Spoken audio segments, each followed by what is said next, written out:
গ্রন্থ সমালোচনা। এটি একটি আঞ্চলিক গ্রন্থ সমালোচনা। পোকামাকড়ের ঘর বসতি উপন্যাসের সমালোচনা লিখুন, অথবা দক্ষিণ পূর্ব বাংলার সমুদ্র বেষ্টিত জনজীবনের অস্তিত্ব সংগ্রামের জটিল তরঙ্গের প্রেক্ষাপটে রচিত একটি গ্রন্থের সমালোচনা লিখুন। জীবন নির্বাচন ও রূপায়ণের ক্ষেত্রে পোকামাকড়ের ঘর বসতি উপন্যাসে ঔপন্যাসিক যে সামর্থ্যের পরিচয় দিয়েছেন, বাংলাদেশের কথা সাহিত্যের পটভূমিতে তা অভিনব ও স্বতন্ত্র শিল্পমাত্রার গৌরবোজ্জ্বল। দক্ষিণ পূর্ব বাংলার সমুদ্র বিস্তৃত জনজীবনের অস্তিত্ব সংগ্রামের জটিল এই উপন্যাসের উপজীব্য। সময় ও সমাজের অন্তর্নিহিত দ্বন্দ্ববোধকে সেলিনা হোসেন তার উপন্যাসের প্রাণ প্রবাহে প্রবেশ করাতে সমর্থ হয়েছেন। টিকে থাকার প্রাত্যহিকতায় বেঁচে ওঠার দুর্নিবার আকাঙ্ক্ষা ও সংগ্রাম কেন্দ্রীয় চরিত্র মালেকের জীবন কথায় অভিব্যক্ত হয়েছে। পোকামাকড়ের ঘরবসতি উপন্যাসে ঘটনাংশ উন্মোচিত হয়েছে মালেকের ঝিনুক সংগ্রহের কষ্টকর দৃশ্য উপস্থাপনার মাধ্যমে।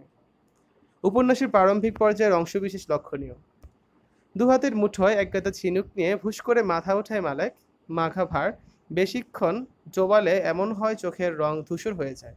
এখন আর ভালো লাগছে না, শরীর আজ বড় তাড়াতাড়ি বিগড়ে গেল।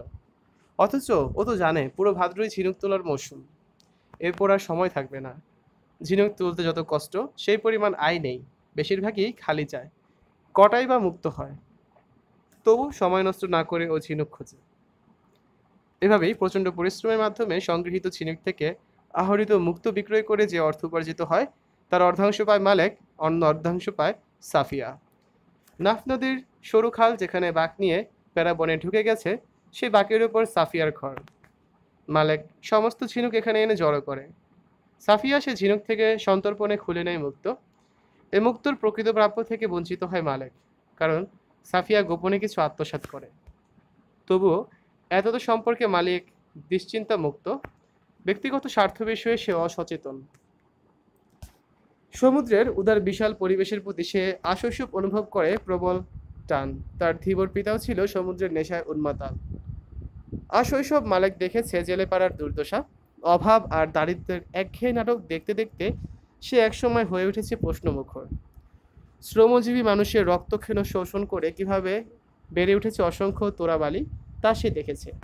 এজন্য সে চায় এর প্রতিকার, প্রতিবিধান। এক ধরনের অধিকারবোধ তার মস্তিষ্ক কোষে তোলে আন্দোলন।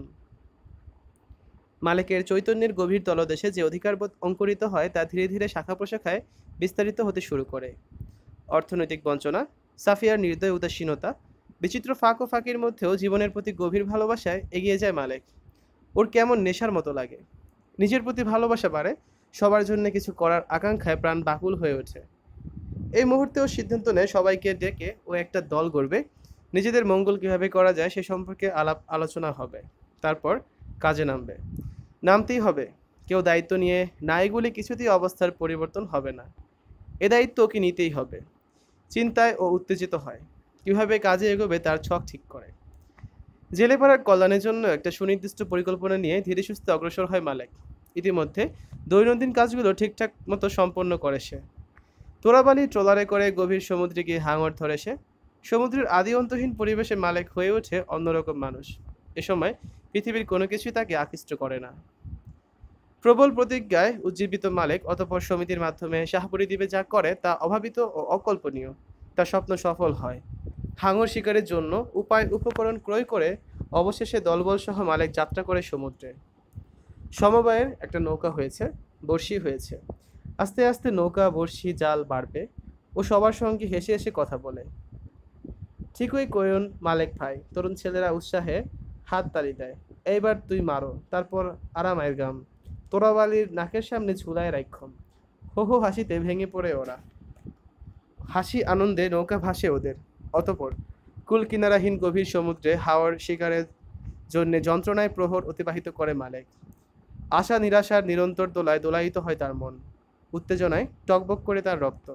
এ যেন বুড়ো ধীবর স্যান্টিয়াগোর সেই স্ফীত কেশর সিংহের স্বপ্ন।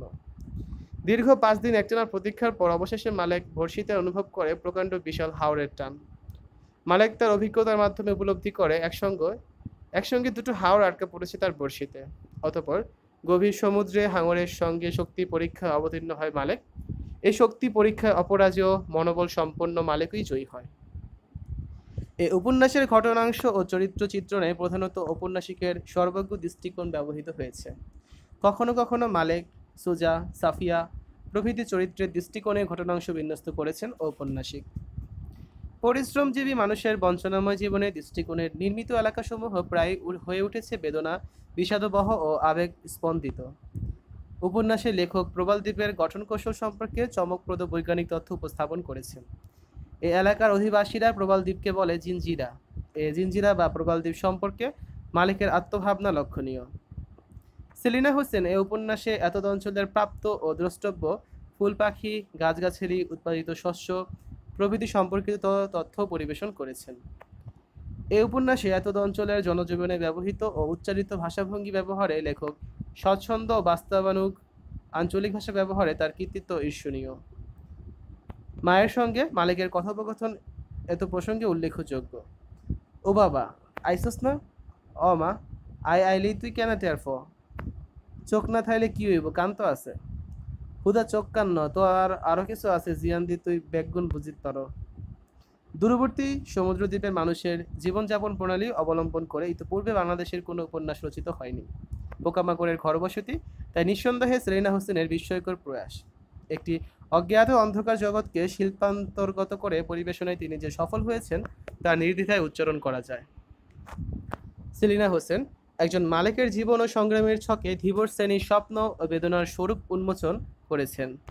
মালিকের ব্যক্তি আকাঙ্ক্ষার ভাবময়তা ও আদর্শায়ন কখনো কখনো বাস্তবতার সীমাতিরিক্ত মনে হলেও স্বাধীনতা উত্তর বাংলাদেশের আঞ্চলিক জীবনের রূপ রূপান্তরের পটভূমিতে তা স্বাভাবিক এবং সঙ্গত।